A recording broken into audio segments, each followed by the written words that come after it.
देखो Donald Trump का कितना नाम है, मोदी का कितना नाम है, हमारे वजीर आज़म इमरान खान ने इतनी महंगाई की है। पैर कांप रहे थे, पसीने माथे पे थे। हिंदुस्तान को घुस के मारा है जनाब स्पीकर वहां पे। इंटरनेशनल लेवल पे भी नुकसान, पाकिस्तान को नुकसान होगा और इंडिया को फ़ायदा होगा, इस हवाले से आप क्या?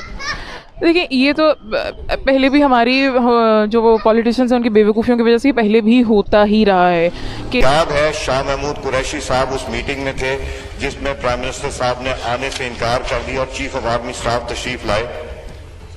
पैर कांप रहे थे, पसीने माथे पे थे और हमसे शाह महमूद साहब ने कहा, फॉरेन मिनिस्टर साहब ने, कि खुदा का वास्ता है अब इसको वापस जाने दें, क्योंकि 9 बजे रात को हिंदुस्तान पाकिस्तान पे अटैक कर रहा है। हमने हिंदुस्तान को घुस के मारा है जनाब स्पीकर वहां पे। और पुलवामा में जो कामयाबी है, पुलवामा में जो हमारी कामयाबी है, वो इमरान खान की क़यादत में इस कौम की कामयाबी है। और बताएं कि रिसेंटली फवाद चौधरी और यास सादिक ने जो पार्लियामेंट में स्टेटमेंट रिकॉर्ड करवाई, आपको क्या लगता है उसमें कितनी सच्चाई है और कितना झूठ? मैम इसमें यूँ समझ लें कि कुछ हद तक सच्चाई भी है, झूठ भी है। ये कई इसमें कंट्रोवर्सीज़ हैं, लेकिन एक कंट्रोवर्सी जो सबसे बड़ी इस वक्त सामने आ रही है वो ये है कि हम इस सारे मामले में पढ़ के हम ख़ुद अपने मुल्क को, अपने आप को हम गंदा कर रहे हैं। चलें एक लम्हे के लिए हम मान लेते हैं कि जी ये फुल ऑफ कंट्रोवर्सी है, फुल ऑफ एवरीथिंग, इसमें सारी बुराई, whatever they are saying that's true. तो तब भी क्या इसकी ज़रूरत है कि हम इस तरीके से इसे ओपन मीडिया पे, इसको इंटरनेशनल मीडिया पे लाएं और हर जगह ये डिक्लेयर करें कि जी we are the weak ones, और हमने जो है ना फॉरेन प्रेशर में आके ये काम किया है, ठीक है, ओके। और ऑन द अदर हैंड अगर हम कहते हैं कि जी सारा झूठ है, चलें ठीक है ये मान लेते, तो क्या ये भी ज़रूरी है कि हम इस बात को मीडिया में लाएं? वाई?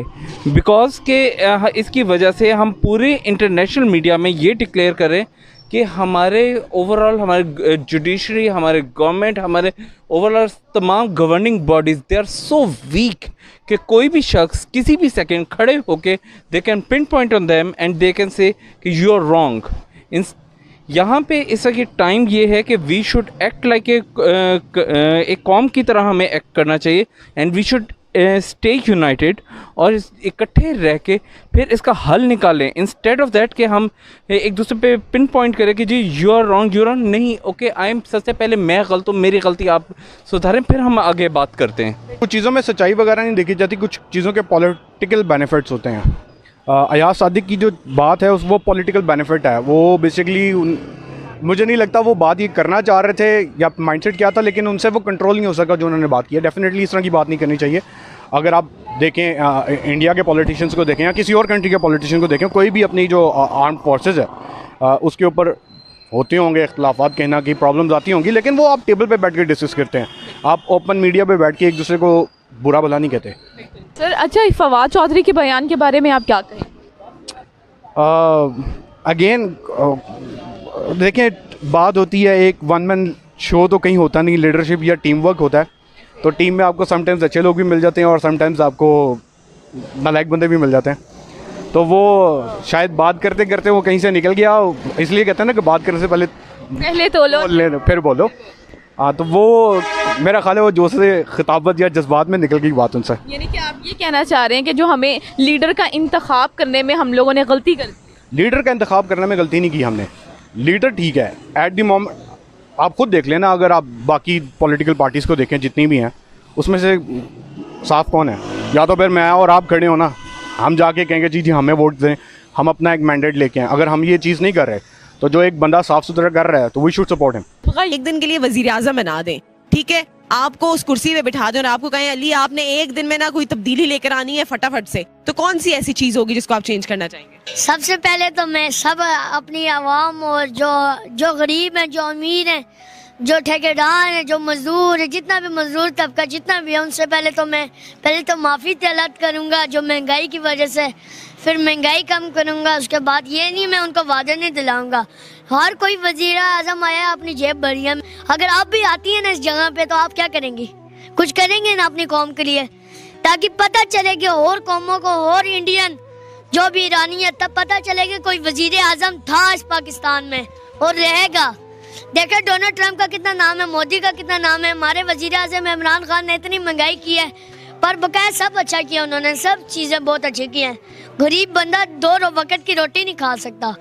लेकिन गरीब बंदा 2 वक्त की रोटी नहीं खा सकता, लेकिन अली के दौरे हुकूमत में लोग 3-3 वक्त की, 4-4 वक्त की रोटी खाएंगे, ऐसे ही है? ये तो मैं रोटी की बात नहीं करता, अल्लाह देने वाला है, बस बंदा सुधारता है। जैसे आप में डॉक्टर की ये अल्लाह ताला ने शफा डाली है रात में, जान बचाने वाले, वो एक फरिश्ता है। वैसे वजीर आजम भी अल्लाह ताला ने जैसे कोई भी वजीर आजम हो, अल्लाह ताला उसको आजमाता है कि वो मेरी कौम के लिए क्या करता है। बिल्कुल, वाह। सलाह, मुझे ये बताओ कि अगर आपको इंडिया की किसी एक्टर से शादी करने का मौका मिले तो किससे करें? किसी से नहीं करूँगा। किसी से? कोई पसंदीदा इंडिया के एक्टर? सनी लियोन से। सनी लियोन से करेंगे? अच्छा, क्यों? वैसे ही। बहुत पसंद है आपको? नहीं, पसंद नहीं है, वो आपने कुछ किया तो क्या नहीं पढ़ना कुछ ना। हाँ, ये बताएं मुझे कि रिसेंटली जो फवाद चौधरी और यास सादिक ने पार्लियामेंट में स्टेटमेंट दी है, उस हवाले से आपको क्या लगता है वो कितनी झूठ है और कितनी सच? देखिए, यास सादिक ने जो भी कहा है, अगर उसमें अव्वल तो कोई सच्चाई नहीं है। बीइंग पाकिस्तानी हम लोगों को पता है जो भी सिचुएशन रही है इंडिया और पाकिस्तान के दरमियान, हमें अच्छी तरह से पता है कि हम कभी भी शुरुआत नहीं करते, हमारी तरफ से हमेशा रिटेलिएशन होती है, जो कि ज़ाहिर है किसी भी कंट्री का हक़ है। ऐसा बयान पार्लियामेंट में आना या दिया जाना इंतहाई गैर ज़िम्मेदारी है यास सादिक की तरफ से। अगर कोई ऐसी बात जिसमें कोई थोड़ी बहुत सच्चाई थी भी, जो ज़ाहिर है इस लेवल के ऊपर होती हैं बहुत सारी बातें जो पब्लिक लेवल पर नहीं पता होती, लेकिन तब भी ये बयान पार्लियामेंट के लेवल पर देने वाला नहीं था, क्योंकि वहाँ से आप सारी दुनिया से कम्युनिकेट कर रहे हैं, सारी दुनिया को से आपका रब्ता है, और वहाँ पे अगर आप ऐसी बात कर रहे हैं तो इसका मतलब है कि जो कंट्रोवर्सीज़ पहले भी इंडिया और पाकिस्तान के दरमियान होती रही हैं, उसके लिए भी एक लूप होल छोड़ रहे हैं कि जिसके बाद आपके ऊपर एतराज़ किया जा सकता है कि जब आप इस चीज़ को मान रहे हैं तो हो सकता है आप 15-16 दिनों बाद, टाइम के बाद दूसरी चीज़ों को भी आप एडमिट कर लें कि आप एज अ पाकिस्तानी आप ही की गलती है। तो आई थिंक ये बहुत ही कोई इररिस्पॉन्सिबिलिटी का उन्होंने मुजाहरा की है। उन दोनों की स्टेटमेंट में कोई ग्राउंड नहीं है कि अगर आप उनसे प्रूफ मांगो तो कोई भी प्रूफ नहीं दे सकेगा, लेकिन दोनों ने, अगर वो सच भी है, आई डोंट थिंक ऐसा कोई बात है, कुछ सच्चाई है उसमें, तो भी पार्लियामेंट में जो कि एक सीक्रेट इशू है उसको आप रिवील कर रहे हो पूरी दुनिया के सामने, तो this is bad for both of them. अच्छा, स्टेटमेंट जो है वो पार्लियामेंट में दी दोनों ने। अच्छा, जो स्टेटमेंट का एक्चुअल देखा जाए, कॉन्टेक्स्ट देखना चाहिए, तो मुझे जो लगा जब मैं देख रहा था, जब मैंने सुनी है, तो ये लगा कि जैसे 2 बंदे आपस में बात कर रहे होते हैं, तो फॉर सपोज एक ने प्रोवोकेशन करने के लिए कोई बात कह दी, तो अगले को गुस्सा आया, तो उसने बिना सोचे समझे कोई ऐसी बात कर ली। अब इसी तरीके से क्या था, नवाज़ शरीफ बहुत सारे दिनों से जलसों में यही आर्मी के खिलाफ बातें करते जा रहे थे।